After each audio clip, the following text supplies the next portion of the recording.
Hello everyone, Radhe Radhe. आप सभी का हार्दिक स्वागत है आपके अपने चैनल रंजना की दुनिया में। कैसे हैं आप सभी? आई होप आप सभी बहुत अच्छे होंगे। तो फ्रेंड्स, आज मैं आप लोगों के बीच उपस्थित हूँ कुछ अनकही बातों को लेकर के। तो प्लीज़ आप लोग हमारे साथ वीडियो में कंटिन्यू बने रहिएगा, वीडियो को स्किप नहीं कीजिएगा। आप सभी से हाथ जोड़कर विनम्र निवेदन है, आज मैं उन प्यारी बहन के बारे में बात करने वाली हूँ जो मुझे बहुत ही प्यार से रूबी बुलाती हैं। और मेरे अपनों को छोड़ करके ऐसा कोई नहीं था, इसलिए मैं ऐसा बोली हूँ ना कि ये जो आभासी दुनिया है, सब लोग यही कहते हैं कि ये आभासी दुनिया है, लेकिन इन 1.5 सालों में जो आप लोगों से दिल का रिश्ता बन पाया है, कुछ बहनें हमारी ऐसी हैं जो मुझसे पूरी तरह से, मेरे शब्दों के माध्यम से मुझे पूरी तरह से जान चुकी हैं और मुझे बहुत सारा प्यार देती हैं। इससे मेरा मनोबल बढ़ता है। और आज मैं कुछ अनकही अनसुनी बातें, जैसे जब किरण दी का कमेंट आया ना, तो सबसे पहले तो आप सभी बड़ी बहनों को मेरा सादर प्रणाम, मुझे आशीर्वाद दीजिएगा। आप लोग मुझे और मेरे बच्चों को आप सभी के आशीर्वाद की बहुत ज़्यादा ज़रूरत है। मेरे पास शब्द नहीं है, मैं निशब्द हूँ कि मैं किस शब्द से इस बात को व्यक्त करूं। बट मेरी प्यारी बहनों, आशा नहीं पूरा विश्वास है आप लोग मेरी एक एक बातों को समझती हैं और आगे भी समझेंगे। तो मैं बात करने वाली हूँ, आज टॉपिक है माँ का दर्द। और माँ के दर्द को वही लोग समझेंगे जिनके जीवन में ना कुछ कष्ट होगा। और मैं आज किसी को गलत ठहराने के लिए नहीं ये वीडियो बना रही हूँ, मैं किसी पे दोषारोपण भी नहीं करने वाली हूँ, बस सिर्फ़ और सिर्फ सच्चाई से आप लोगों को रूबरू कराना चाहती हूँ। और कभी कभी ऐसा होता है ना कि हम खुद नहीं, सच सच को हम स्वीकारते नहीं हैं, सच बोलना नहीं चाहते हैं, लेकिन सच सुन के सबको मिर्ची भी लगती है। और पता नहीं क्यों ऐसा होता है, लेकिन सच तो सच ही होता है और सच से हमें पीछे नहीं हटना चाहिए। तो जब दीदी का इतने प्यार से पहली बात तो वो रूबी बोली, और रूबी बोल के जब कमेंट करती है ना, तो मुझे ऐसा ही लगता है कि मेरी सच में बड़ी बहन है और मेरी हिम्मत को बढ़ा रही हैं। तो वो एक बात लिखी, मेरा कंटेंट कुछ और था, मेरी प्लानिंग कुछ और थी। बट जब दीदी का कमेंट देखे ना, तो हम सोचे कि हाँ, दीदी के मन में ये सारी बातें चल रही हैं और मुझे इस टॉपिक पे ही चर्चा करना चाहिए। तो इसलिए मैं आज ये सब बातें आप लोग के बीच करने वाली हूँ। और मेरी ज़बान लड़खड़ा रही है क्योंकि ये बातें ही कुछ इस तरह की हैं। कई लोगों का बहुत सारा ये होगा, ऐसे वैसे कुछ मतलब अलग थलग लोग सोच सकते हैं। वैसे हम अपनी बात करेंगे और लोगों की बात नहीं। लोग तो बहुत कुछ, लोग तो किसी को छोड़ने वाले नहीं हैं। सीता जैसी पवित्र नारी, देवी देवताओं को लांछन लगाया गया, हम तो एक साधारण इंसान हैं, हम कहाँ वंचित रह पाएंगे इन सब चीज़ों से।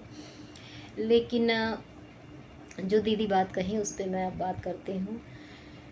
तो दीदी ये बोली ना कि काश ऐसा हुआ होता कि उस समय अगर ये बातें हुई होती, तो आंटी जी ये बातें बोली होती जो बात उस दिन मम्मी दिवाली के पहले जब आई थी, तो जो बोलें कि मेरा कोख ही तुम्हारा घर है और सारी चीज़ें। तो इसी पे जो दीदी को लगा वो अपनी राय बताएं।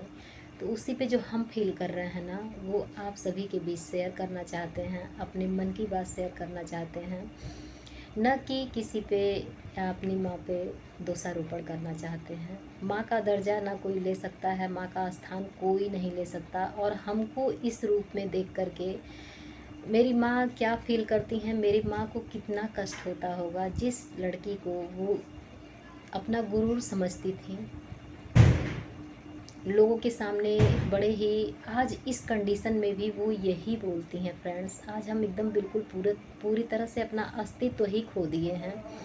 लेकिन फिर भी आज हमको कहीं लोगों के बीच अगर गाते देखती हैं या मेरी जो भी क्वालिटी है, हम बोलते ही हैं, तो वो हमको एकटक देखती रहती हैं। और उनके मन में उस समय क्या क्या चल रहा होगा, ये तो वही समझ सकती हैं और बाकी कोई नहीं समझेगा। तो हम उनका गुरूर थे और हम ही उनके गुरूर को तोड़ दिए फ्रेंड्स, क्योंकि मेरा जो डिसीजन था ना, वो बहुत गलत था। और परिवार का एक भी सदस्य अगर कुछ गलती करे और उसका निर्णय गलत हो, तो पूरा परिवार उसका खामियाजा भुगतता है। और मेरा भी परिवार भुगतता आ रहा है। मेरे घर में एक माइनस पॉइंट है, मैं हूँ। और मुझे लेकर के सब लोग बहुत ज़्यादा परेशान रहते हैं। रहते हैं, भगवान की कृपा से अच्छी खासी बहू मिली है, अच्छा खासा परिवार है, कोई कमी नहीं है, सब कुछ है। लेकिन मुझे लेकर के कहीं ना कहीं सब लोग टेंशनाइज रहते हैं और सब लोग भरपूर साथ भी दिए, हम ऐसा नहीं कहेंगे। एक मायके वाले जितना मतलब जितना जिससे हो पाता है उतना ही करते हैं, और पूरे जीवन का ठेका कोई नहीं ले सकता है। तो यथासंभव जहाँ तक उन लोगों से हो पाया वहाँ तक वो लोग किए। मेरे ससुराल में किचन का सामान भी वो लोग पहुँचाए हैं आप लोग, और सारी बातें आज 1.5 साल से मैं यही सब बातें बताती आ रही हूँ। और हाँ, सबसे ज़रूरी बात, जो लोग ये कहते हैं ना कि आप पिछली बातों को छोड़िए, आप आगे बढ़िए जीवन में, मैं आगे बढ़ने का पूरा प्रयास कर रही हूँ और आगे बढ़ने के लिए ही ये सब बातें आप लोग के बीच शेयर कर रही हूँ कि आप लोग मुझे समझेंगे। और मैं पूरी तरह से बस निकल चुकी हूँ उन सब बातों से। लेकिन जहाँ तक भूलने की बात है, तो आप लोग बताइए, क्या ये भूलने योग्य बातें हैं? क्या चाह करके? हम जन्मजात ऐसे नहीं थे फ्रेंड्स, ये एक मानसिक रोगी के कारण ऐसा हुआ, एक पागल व्यक्ति के कारण ऐसा हुआ। और मेरी जगह कोई और होता तो शायद कोई भी यही करता, क्योंकि वो उस समय का जो समय था, सिचुएशन था, उस समय कोई नहीं संभाल पाता। समय नहीं था मेरे पास कुछ सोचने का, कुछ समझने का। नहीं तो हम दूसरों को समझाते थे और हमसे ही ऐसी ऐसी गलती हो जाती। बताइए, सामने वाला कोई भी उस समय रहता ना, तो क्या वो देख पाता? इस कंडीशन में अपने पति को ये करता हुआ देख पाता अपने आँखों से? तो ये जो मेरा दिमाग, बस वही है ना कि विनाश काले विपरीत बुद्धि। और कुछ लोग ये कहते हैं कि छोड़ के चली आई होती, मतलब कहीं और चले जाना चाहिए था। तो बहुत सारी बातें चल रही थी। और रही बात मेन टॉपिक, मेन मुद्दा मैं शुरू करने वाली हूँ कि मैं अपने मायके उस वक्त क्यों नहीं गई। तो फ्रेंड्स, मैं आप लोगों को बता देना चाहती हूँ, इस पे किसी का क्या रहेगा, क्या एक्शन रहेगा, क्या रिएक्शन रहेगा, मैं नहीं जानती। मेरी माँ भी अपने जगह सही थी। माँ कभी, एक माँ कभी गलत हो ही नहीं सकती। वो अपने बच्चों के लिए गलत निर्णय ले ही नहीं सकती। हम ये नहीं कहेंगे कि मेरी माँ गलत थी। मेरी माँ जो संस्कार दिए हमको, वो बहुत अच्छा दी, और आज तक उनके संस्कार को ही हम फॉलो करते आ रहे हैं, और उस समय भी शायद फॉलो किए। लेकिन मेरी विदाई के समय, किरण दी का कमेंट देख के ये बात याद आ गया। तो मेरी विदाई के समय वो एक बात कही थी हमसे कि मतलब अपने दामाद की बातों को सुन करके, जैसे शादी और गौना के बीच बहुत सारी चीज़ें ऐसी हुई थी ना, तो हर माँ बाप यही सोचता है कि अभी दूरी है, अभी ये लोग दूर हैं, जब नज़दीकियाँ होंगी रिश्तों में, तो जैसे उनके माँ बाप सोच रहे थे कि शादी कर देंगे तो मेरा बेटा सुधर जाएगा। जो माँ बाप अपने बेटे को 25 साल तक नहीं सुधार पाए थे, वो शादी के बाद अपने इस आस पे शादी किए थे कि मेरा बेटा सुधर जाएगा। लेकिन आज तो 3-3 ज़िंदगियाँ बर्बाद हैं उनका बेटा। जो माँ बाप अपने बेटे को खुद नहीं सुधार पाए, वो एक दूसरे घर घर की लड़की आके कैसे सुधार देती? वही शायद मेरे मम्मी पापा के भी दिमाग में कहीं ना कहीं चल रहा था, इसलिए वो लोग मुझे उस जगह भेजे। और वो लोग भी यही सोचे कि देखो भाई, आज दूरी है तो ऐसा हो रहा है, कल मतलब जब वहाँ जाओगी तो चीज़ों को समझोगी और सब कुछ सही हो जाएगा। और हम औरतों को ना हमेशा शुरू से ही यही सिखाया जाता है। जब भी हम कुछ शिकायत या कुछ कंप्लेन करते हैं ना, हम भी कुछ कुछ बातें ऐसी होती थी जो बर्दाश्त के बाहर होती थी। तो जब हम अपनी मम्मी से इन सब चीज़ों पे चर्चा करते थे ना, तो मेरी मम्मी यही कहती थी, और कोई भी माँ यही समझाएगी, जिसको अपने बेटी का घर बसाना होगा, जिसको घर तोड़ना होगा वो तो चढ़ाएगी, लेकिन जिसको अपने बेटी का घर बसाना होगा वो यही कहेगी कि बेटा एडजस्ट करना पड़ता है, एडजस्ट करो, सब सही हो जाएगा, समय आएगा तो सब सही हो जाएगा। वैसे ही मेरी मम्मी भी समझाएं। भले ही मेरी मम्मी हमको समझाने वाला काम की, लेकिन मेरी मम्मी अपने दामाद के द्वारा बहुत ज़्यादा गाली सुनी, इतना ज़्यादा अपमानित हुई फ्रेंड्स। उतना गाली तो हम नहीं सुने हैं जितना गाली वो सुनती आ रही हैं।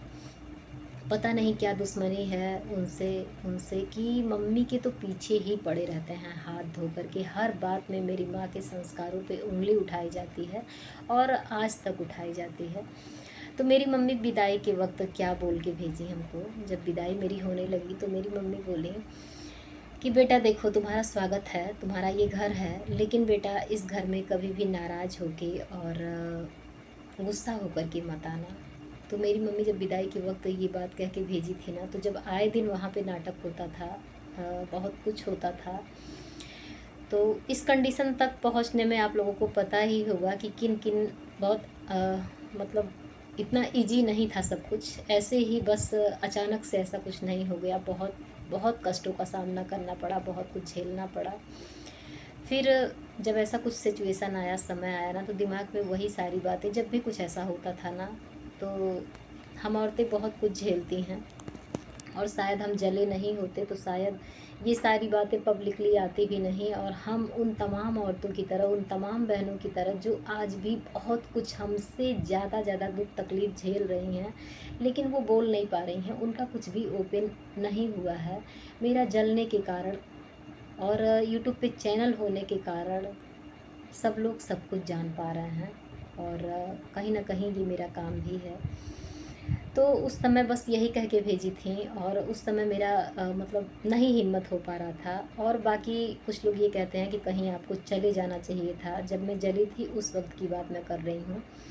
तो किरण दी के कमेंट से ऐसा मुझे लगा ना कि दीदी यही बोली कि अगर उस समय ये बात बोली होती विदाई के समय, तो शायद रूबी का ये हालत नहीं हुआ होता। तो दीदी ये बात मैं आपका कमेंट देख करके पहले तो मुझे बहुत रोना आया, मैं जी भर के रो ली। और ऐसा लगा ना कि बताओ, ये दूर दूर तक हम उनको देखे नहीं हैं, वो तो हमको देख रही हैं, लेकिन उनके कमेंट से हम उनको जान रहे हैं। और इन 2 3 4 महीनों में इतना खास, इतना मजबूत रिश्ता कि एक एक बात जो मैं महसूस करती हूँ वो मेरी दीदी समझ रही हैं। तो जो लोग, आप लोगों से प्यार मिला है, रिस्पेक्ट मिला है, जो सम्मान मिला है ना, उसके काबिल तो शायद मैं नहीं हूँ, लेकिन दी हृदय से आभार आपका, बहुत बहुत धन्यवाद मुझे समझने के लिए, मेरी बातों को समझने के लिए।